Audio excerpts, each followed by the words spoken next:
and welcome back to a new episode of Book Talk. So let's jump right in. Okay, so for August, we read Bloom by Kenneth Oppel, and this is the first book of the Overthrow trilogy. And this book basically is it's a science fiction book, and it's about an alien invasion. And so we have plants that basically take over the earth. It rains for 3 days, and then suddenly things are growing. And it's black grass that you can't get rid of. And that evolves into other things. And it is killing off the plants, other plants, animals, and eventually humans. Pretty scary, right? But we liked it. We Yes, liked the book. very So interesting. We're just gonna start off with what we did like about the book. Okay. Basically the whole plot. The whole plot. The whole plot. This was something different that we haven't read lately, in any of our books that we've had for our book club. And I just thought the premise of it was so just smart and creepy. Like, you guys don't it's something I never thought of, like if the plants in your house started growing and they start trying to like attack you and smother you, like you can't. What would you so do? hard to get away from. You think that you can just cut it down? I was like, but it stops blades. It's like, because it's like super hard, and it just keeps it's evolving. It keeps getting bigger. It starts doing kind of being intelligent, thinking. Yes, very which much is so. super creepy. So yeah, just every page was something new. Something was happening to these characters, and you're with them. Like, what would you do in those situations? Yeah. So I really enjoyed just following along. It kept me at the edge of my seat. I needed to find out. Yeah, and the other plot point that I really liked was that you have the three main characters, Anaya, Petra, and Seth. They're immune to the pollen, the acid the plants, to everything. Yeah. However, at the same time, you realize they're starting to change themselves. Yeah. Which was another like curveball, but I really liked it. Yeah, at first it was like, okay, well, why are they immune? And then it was like, oh, There's a reason. There's a reason, and they're changing in dramatic ways. Like, it's not just like oh, because one of the girls had all of these allergies in the beginning of the book before the rain came. Afterwards, she has no allergies anymore. Great, her face cleared up. She doesn't have pimples, But like, it suddenly starts turning, and then all of a sudden she realizes the hair on her legs is growing super fast, and her toenails are becoming like claws. One girl starts growing a tail. Yeah, it's really feathers. And the way that super sharp feathers. Yeah, super sharp feathers. Like, the way that he describes it is really good. Like, I'm just like, I'm there, like, oh my gosh, these are sharp. This is happening to these kids. Like, it was really good. And really made me like, I don't know how I would react. It's frightening. To something, your body is just totally changing. So the plot was awesome. I really enjoyed the book. Did you have any characters you liked? Oh, I really liked Seth. I just thought that I thought he was the most likable out of the kids. I guess maybe the one that I identified most with. He's a little bit quieter. He really likes artwork, so anytime he's going through a difficult situation, he likes to draw it out, which I think that sometimes there's a lot of kids who do that, or they find other like ways of getting those emotions out. And then I also liked Anaya's dad, Mr. Riggs. Yeah, he just seemed really passionate about plants, about weeds. Yeah, and very inventive. He's able to survive. Oh, yeah. Essentially, like, someplace where no one else could survive. Yeah, because the plants are trying to kill him, and he's super smart about how to not be taken by them. Yeah. What about you? Yeah, I really like Seth too. I thought he was a empathetic character. I really felt for him when his foster family, terrible things happen and they're no longer to foster him. Yeah. And he really liked that family, and that was hard to read. But I also like Dr. Weber, who comes in towards the end of the book. Yes. She's the scientist who sees that they are immune, and she comes to figure out why they are immune. And see if she can use what she learns from them to help other people. At first, I was a little wary of her. I thought maybe she was... I assumed she was going to be an evil scientist. I did too. I was like, oh, she's going to experiment on these kids. Like, it's not going to turn out good. But, like, she was really nice, and she was really caring about making sure that they were protected and that they weren't used. She acts like a parent to them. Like, she's a scientist, but she's also realizes this is probably a traumatic. Yeah, and we can't, I mean, thank you for helping us try to figure this out, but we can't use them. We can't experiment on them. Yeah. We can't, you know, do anything that will harm Another them. good adult. We always like it when the adults are good in the book. Yeah, and I felt like a majority of them, actually, I would want to say all of them were good adults, except maybe the army, the people that were part of the army. But at the end, the army even too was like, you did a good job. Yeah, they did thank them. But I mean, the parents themselves were really good. And I think that they were, I mean, everyone's flawed. Like, no one's perfect in this book. I think that's a realistic look at them. So I did see that some of the parents were maybe a little overprotective or wanted to keep certain things from their kids. But yeah, it was good. I really liked it. Were there any parts you didn't like about the book? Oh, you know what? Oh, we also liked that it was in Canada. Oh, yeah. It's the first book that's not really takes place in the US, which was really interesting. Okay, so this wasn't so much about the book, maybe more about the writing. There's parts where the author, he doesn't describe how a character looks.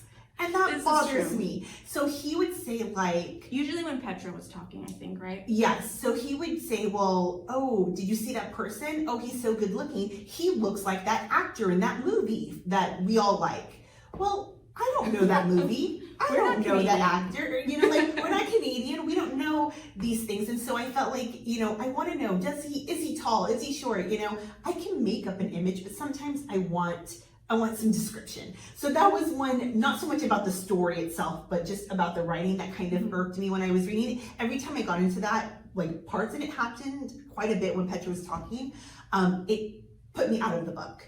Because then I'd be like, well, what movie is he talking about? Or what television show that he, you know, famous teen show that he saw. So that was a little thing. But I could see that. I mean, it was a little bit dark for me, just going in. It's not inappropriate by any means, but it definitely deals with death and kind of a violent. That's a good thing to say. An alien vine kills someone. It's not descriptive. It's not gory or anything, but it's hard to read. I would say, this is kind of mature content.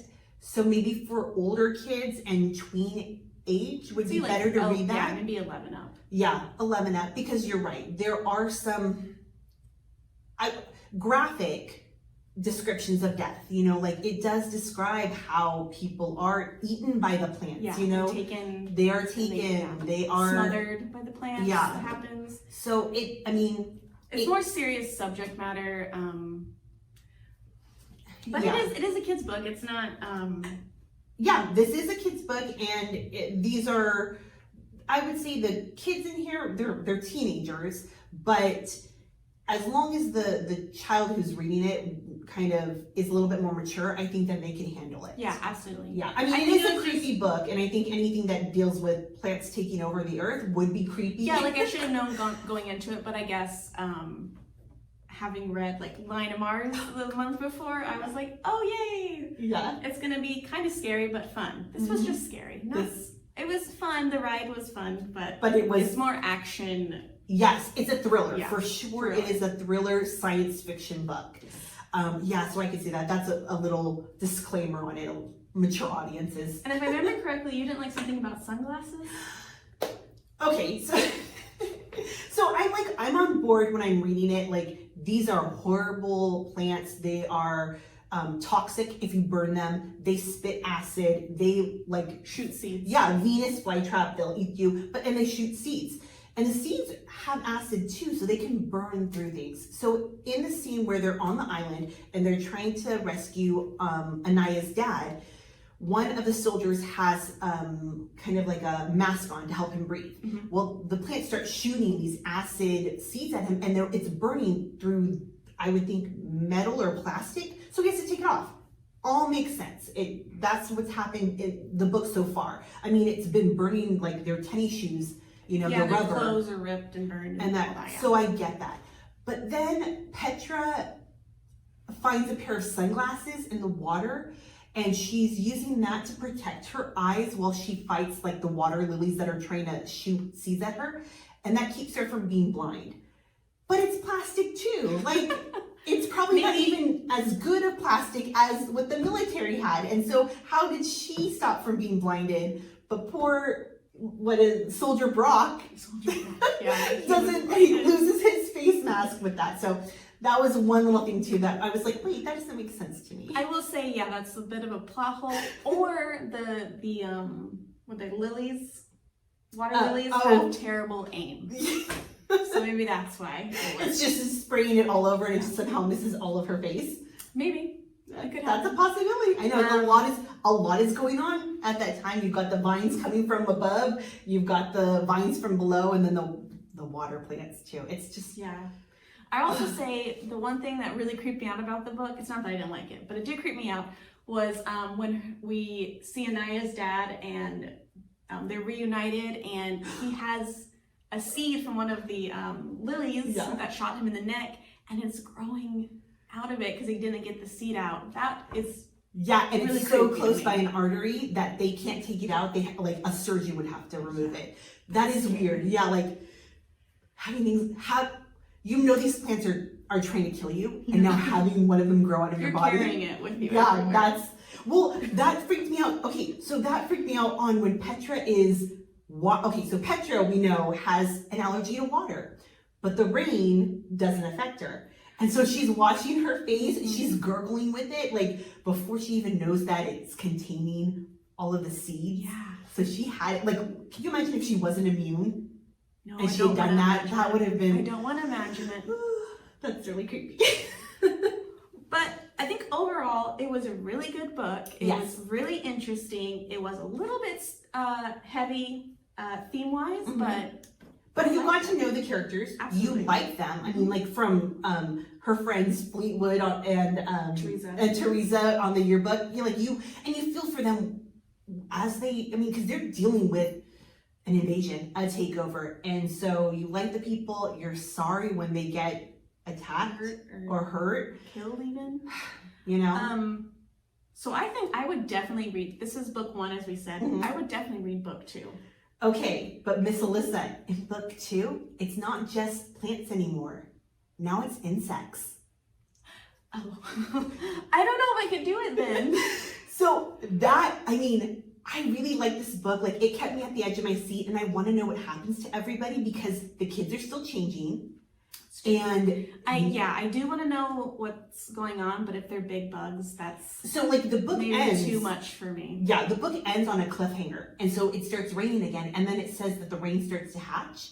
Well, now we know it's bugs. So first were plants, now it's bugs, and so can you imagine that?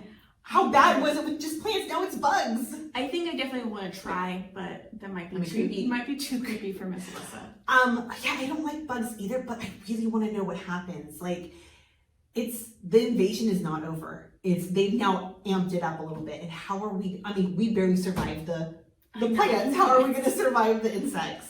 Well, luckily, book 2 is out, and book 3 was just released, so you can read the whole trilogy this weekend. Oh. Sounds good. Okay. And of course, we always have some recommendations for you.